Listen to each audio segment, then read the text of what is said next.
Gong hei fa choi, sang len fai lok, sang dai kin hong.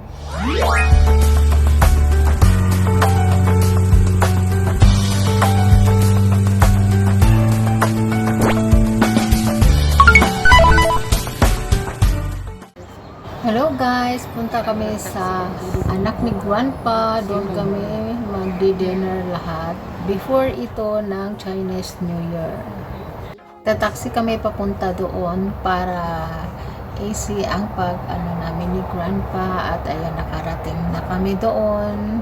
Mamaya na kami papunta sa taas kasi ilalakad ko muna ng kaunti si Grandpa.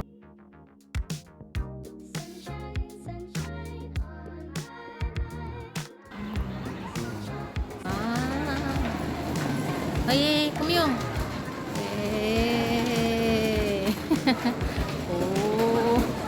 Yeah.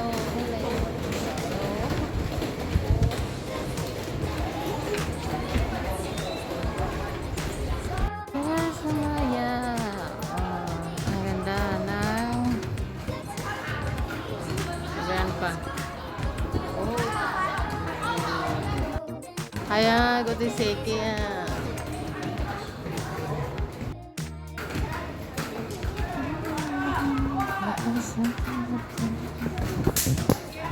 Natapos na yung hapunan doon, ayan, umuwi na kami ni Grandpa. Sobrang gabi na, 10 PM na ito. Gabi kasi mahirap kumuha ng taxi kasi wala na yung available. Buti nakasakay kami. At ang daming tao na nadaanan namin kasi may pa-fireworks doon sa may park. Okay, go to ako. Kuya go to.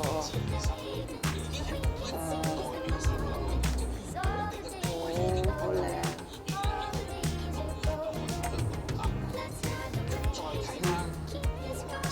Ganun ka rin.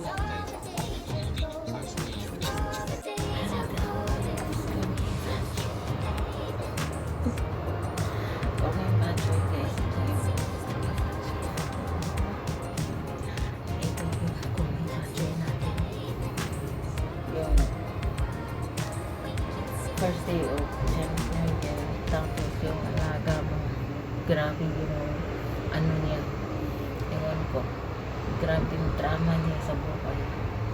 Kaya yun, yung mga good luck na ano, wala nang kwenta, napaso na.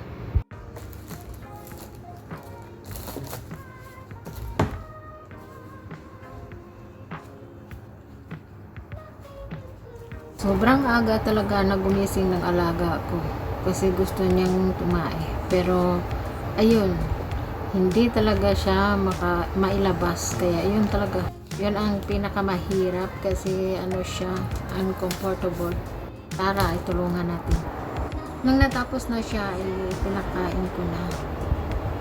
At ngayon dito na naman tayo sa day 2 ng Chinese New Year.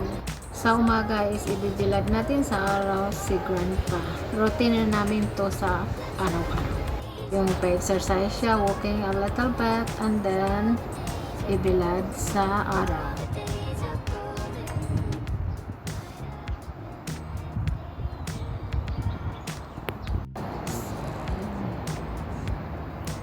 Second day of Chinese New Year. Good morning guys. So, ayan, dito kami sa baba. Yan lang ang routine namin sa buhay.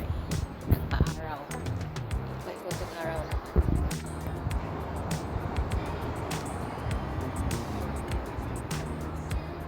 Day 1 kasi sa Chinese New Year, yung amo ko is magbibigay na yan ng ampaw. At ngayong day 2 is yung mga anak na naman niya. Kasi mamaya sa hapunan, isama-sama kami kumain doon sa restaurant.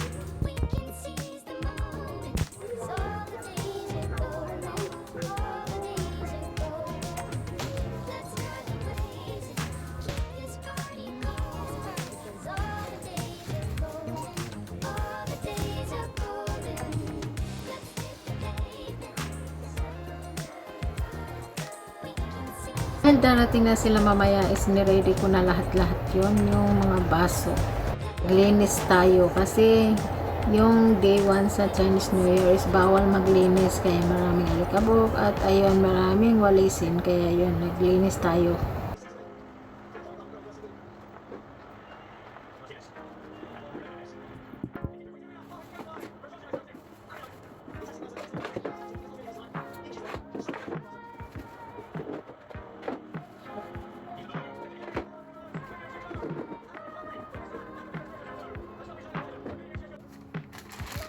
Ni-ready ko na rin yung mga paper plate at saka yung mga disposable na fork and spoon.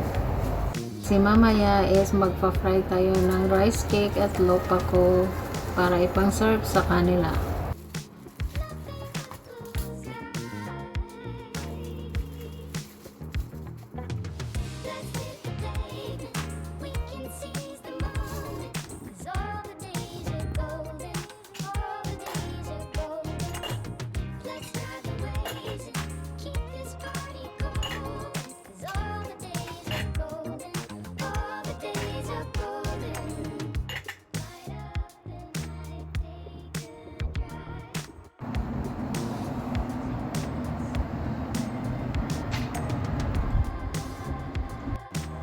At ayan, dumating na ang mga anak ni Grandpa. Saya na ang pagmumukha niya.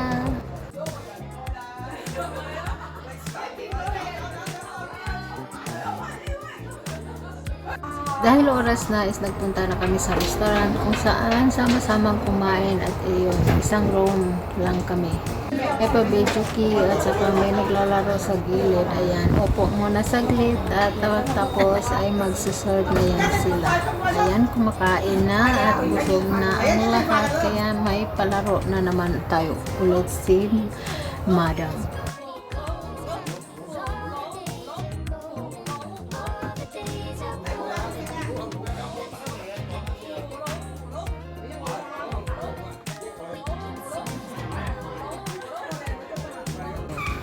Nang natapos na is ayan, umuwi na kami ni Grandpa sa bahay. Bilisang pag-uwian kasi sobrang naiihi na ako. At ayan, malapit na kami sa bahay at naboring na din si Grandpa doon. At nung kagabihan ito ang pangyayari, nung 2 AM na is gumising si Grandpa. Hindi siya makatulog. Kaya hindi na rin ako natulog kasi sinabi ko sa kanya pinaupo ko siya sa sala kasi talagang hindi siya matulog. So mabuti na yung maupo siya, makipag-unat-unat kasi gusto niya matulog rin talaga pero ayaw din niya makatulog, sabi niya. After 1 hour or 2 hours ba yun, nakatulog rin siya. Ito na rin ang kinaumagahan sa day 3. Ayan, nagbibilad ulit sa araw. Yung routine namin everyday, every morning. Yan ang ginagawa namin. Ng isang kunyang na mag-alaga ng matanda. Hindi talaga siya matulog sa gabi, guys. Talaga ang dami niya. Kaya yung tingnan yung mata natin. Diba? Ganon talaga. Guys, kumusta naman madiha guys? Napaldo na mo guys. Wala tayo tog ani guys. Oh, mata na to guys, di ba? So, wala problema na. Ang importante guwapa gyapon ta, di ba? Ay pagpalag. Basta guwapa ta. Oh, maorat. Guys. Oh.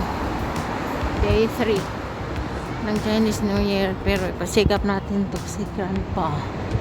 Hindi natin dalhin sa public clinic.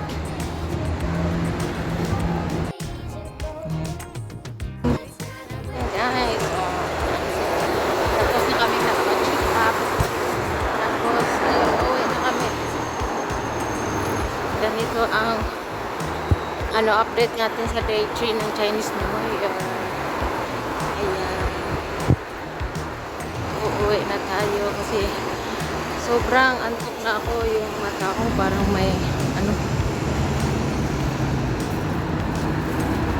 grabe.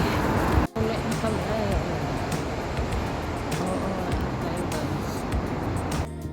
Galing namin ng market at nagpa-check up. Ayan, bumili na kami pagkain pa sa lunch namin. Kaya yun, kakain na kami. This is guys.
Dahil tapos na ang Chinese New Year is ito na ang natanggap natin lahat ng mga ampaw. Ayun, ito mga binibigay ng mga anak ng grandpa.